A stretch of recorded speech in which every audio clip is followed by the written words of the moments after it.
दोस्तों एक बहुत बड़ी खबर आ रही है। हालांकि ये खबर आप लोगों तक मैं थोड़ा सा लेट पहुंचा रहा हूं। वैसे ये खबर मेरे पास रात 11 बजे आ चुकी थी, लेकिन कल वो फाइनल था ऑस्ट्रेलिया इंडिया का, तो उसकी कुछ वीडियोस मैंने आपके सामने रखी थी, जिस वजह से ये खबर मैं आपको नहीं बता पाया। और आज सुबह से थोड़ा सा मैं और कामों में बिजी था, इसलिए इस खबर को थोड़ा सा लेट आपके सामने लेकर आया हूँ। हालांकि मुझे उम्मीद है आप में से अभी भी बहुत सारे लोग ऐसे हैं जिन्होंने इस खबर को अभी कहीं नहीं सुना होगा। जो लोग चैनल पर पहली बार आए हैं सब्सक्राइब कर सकते हैं, क्योंकि यहाँ पर बहुत आसान भाषा में सारी खबरें बताई जाती हैं। खबर आ रही है हूतियों को लेकर। यमन के हूतियों ने एक जहाज को हाईजैक कर लिया है।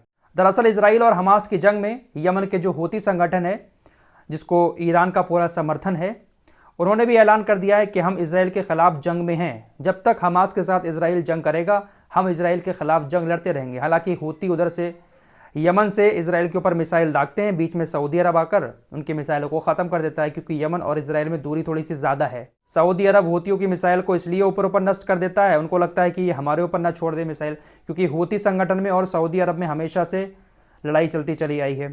फिलहाल उन्हीं हूतियों ने कल ऐलान किया था सुबह के वक्त में कि लाल सागर में यमन के रास्ते से कोई भी जहाज़ अगर आता है इजराइल का, हम उसको हाईजैक कर लेंगे। कोई लड़ाकू जहाज नहीं था, नेवी की कोई पनडुब्बी नहीं, बल्कि जो आम जहाज चलते हैं इजराइल के, जिससे सामान लाल सागर से इजराइल में पहुंचता है, तो उन जहाज़ों को हाईजैक करने का ऐलान कर दिया कि कोई भी इधर से निकलेगा हाईजैक कर लेंगे। तकरीबन 5 से 6 घंटे के बाद एक जहाज हूतियों को आता हुआ देखा लाल सागर में।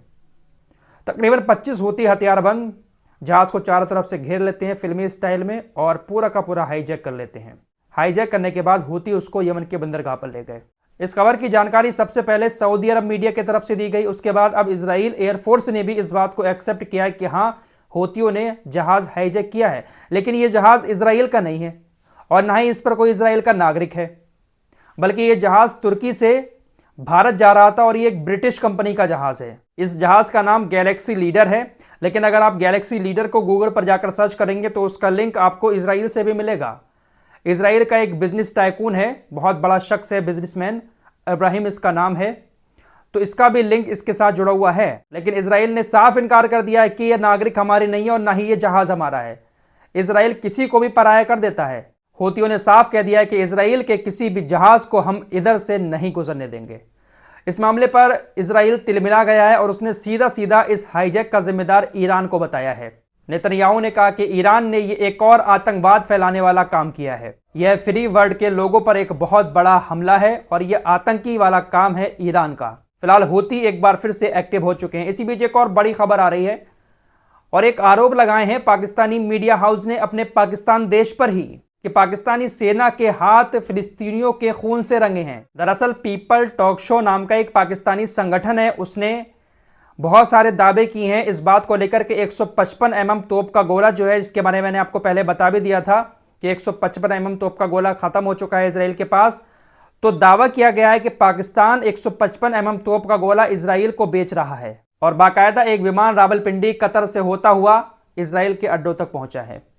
पूरा मैप इस मीडिया हाउस ने दिखाया है, विमान कहां से चला, उसके बाद कहां पहुंचा और कैसे कैसे करके उसने इजराइल के अड्डों तक हथियार पहुंचाए, पूरा का पूरा मैप दिखाया गया है।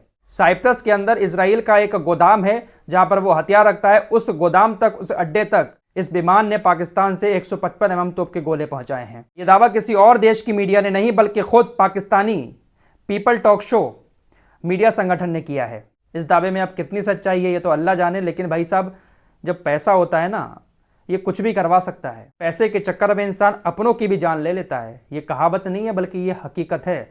तो हो सकता है कि भाई पाकिस्तान इस वक्त कंगाली की हालत में है, तो 155 mm तोप के गोले देकर बड़ा पैसा इजराइल से लेता हो, कुछ भी हो सकता है भाई। फिलहाल ये कुछ खबरें थी जो आपके सामने रखी। कुछ और लेटेस्ट खबरों के साथ आपके सामने जल्द हाजिर होऊंगा। तब तक के लिए अपना ख्याल रखिए।